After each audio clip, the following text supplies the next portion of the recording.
Welcome to another short interview on Austin Tech Takes. These are short video series by the Austin Technology Council.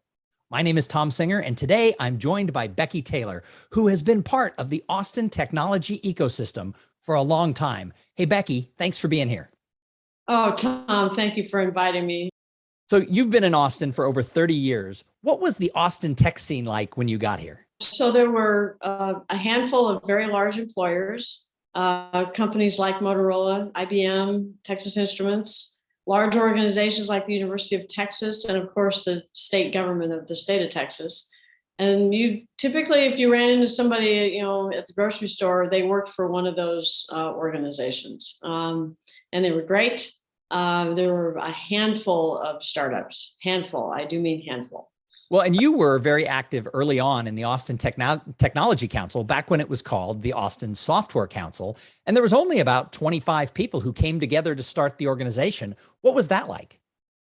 That was a direct result and example of the power of a community leader, in this case, George Kozmetsky, who was a dean at the UT Business School and started IC². And Austin Software Council, now Austin Technology Council, was a brainchild of George's, as was the Austin Technology Incubator. And the Austin Technology Incubator helped to create and spin out the Austin Software Council. So there were several of us that went to a talk that George gave on the need for what he referred to as a technology-focused mini chamber of commerce. And I had just started my first company in '92, and was interested to know who else was out there doing the same thing. And I felt a little isolated. And so I thought that this was a great way to get connected. Well, being involved with organizations and being involved in your community and having that civic long view, if you will, of how do you grow a community is very important. And it's one of the things that helped Austin become the Austin that we live in today. What are some of the big changes that you remember that have happened over the last 3 decades? First one is the work that people like George and Pike Powers, Gary Farmer, who fortunately is still with us, still busy in the community. There were people like Carol Thompson, Laura Kilcrease, that gave of themselves each and every day significantly, and their time and energy and focus and passion. If you had a crystal ball, what do you think the future is for the tech scene and the overall business community of Austin? Well, I would say that we've spent the last 30 or 40 years building what I refer to as the technology Roman road, layer by layer by layer. Lots of people, lots of time, lots of attention, lots of passion. And so during that 30 years, it was an age of raw invention, is how I refer to it.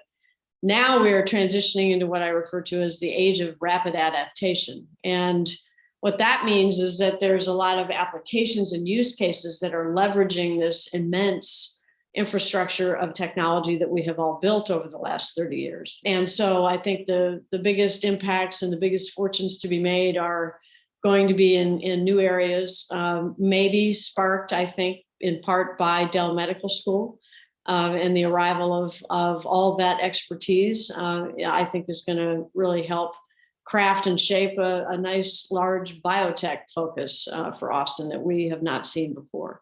Agriculture, we've had companies like John Deere choose to come to Austin. And the reason they chose to come to Austin rather than more ag-focused areas in maybe College Station or Lubbock, they came to Austin because of the focus and the concentration and the absolute number of people that are involved in building technologies and building applications on top of technologies to leverage and address large problem spaces, such as how do we continue to feed ourselves on less and less land.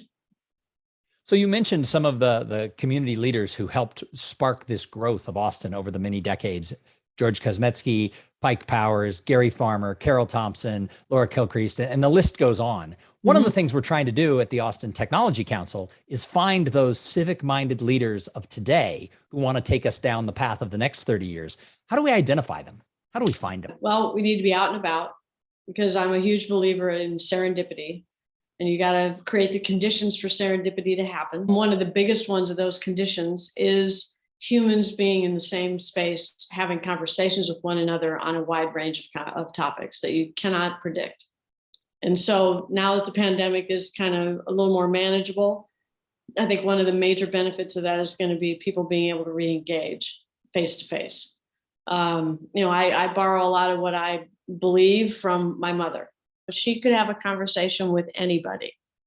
She could find something interesting about anyone to talk to. In fact, one of my sisters says she could have a conversation with a door frame and have it be an interesting conversation.